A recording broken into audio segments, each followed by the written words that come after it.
Hello everyone, this is Rick Grantham of rickgrantham.com. Today we're going to talk about drop-down lists in Excel. What are they and why do you need them?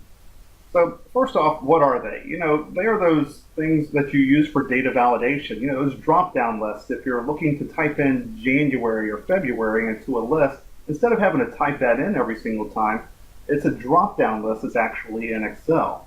But more importantly, why do you need them, and are there different types that you can use?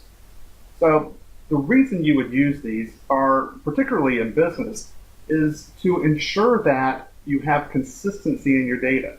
And to borrow something from Six Sigma, in Six Sigma, what you're trying to do is to reduce the number of errors or reduce the number of defects that happen in your system, that happen in your processes, right? Because the number of defects there are, or the number of things that go wrong, requires rework.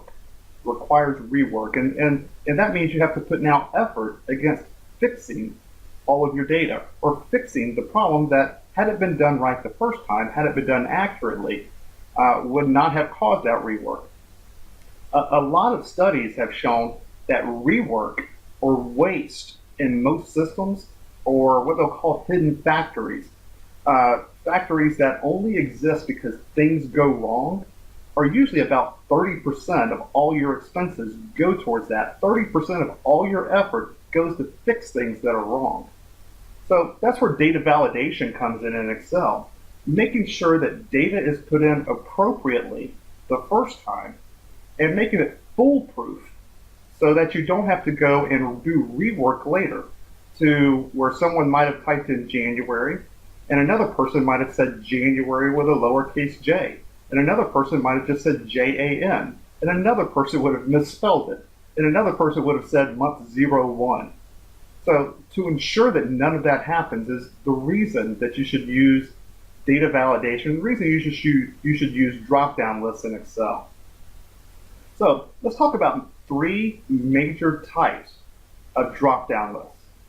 The first one is called data validation. And this is probably the one you're most familiar with, where in Excel you would go to your data validation in your top ribbon, and there would be a drop-down list.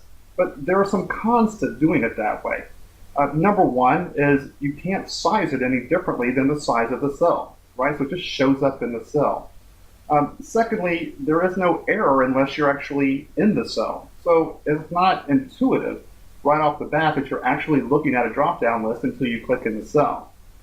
And one of the biggest problems with doing it this way is that the font is very small, right? The font is difficult to see.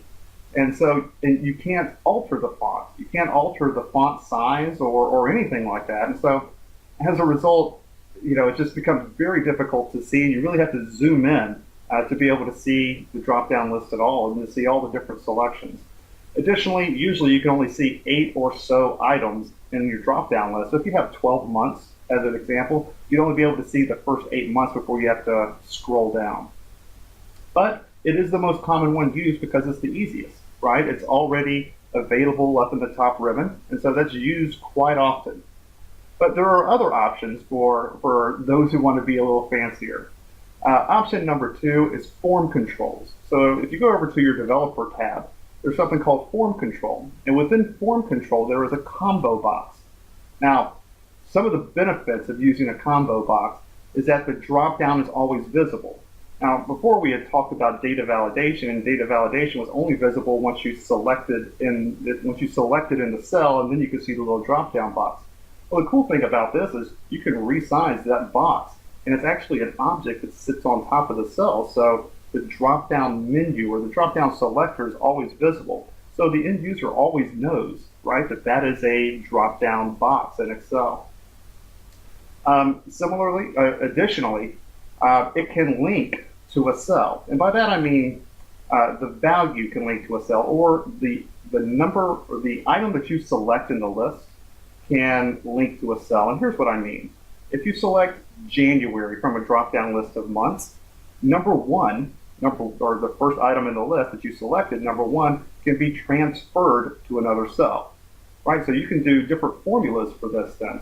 So as a person selects April, the number 4 could be shot over to another cell, which could be used in a formula. So that's definitely a benefit. Um, there is an additional way to do this, though. This is the third option I would recommend that you take a look at. And this is also in the Developer tab, but this is in the ActiveX section. And this is also a combo box in the ActiveX. The cool thing about this is it allows you to adjust the font, adjust the font size, adjust the number of rows that are visible. So you can have, you can show all 12 months without having to scroll. And where in the other two options you couldn't zoom in, it's always small font. Here you can make the font larger. And so you can make the font, a size 15 bold if you wanted to, and make that much larger so the person can see it. Additionally, though, what makes this a lot better than the form control combo box that we talked about, in the form control combo box that we talked about, a value, or the value that you selected, say January, number 1 went to a different cell, April, number 4 went to another cell. The cool thing about this one, though, the combo box in ActiveX, is whenever you select January, the word January can go to that cell. Or the word April, the actual label, the actual text of what you select is what shows up. And that value can be linked to a cell. So there you have it. Those are the reasons that you would use a drop-down box and the 3 major types of drop-down boxes. Come and visit us at rickrantham.com where we talk about this and much more to help you with your business with Excel. Until next time, be a champion.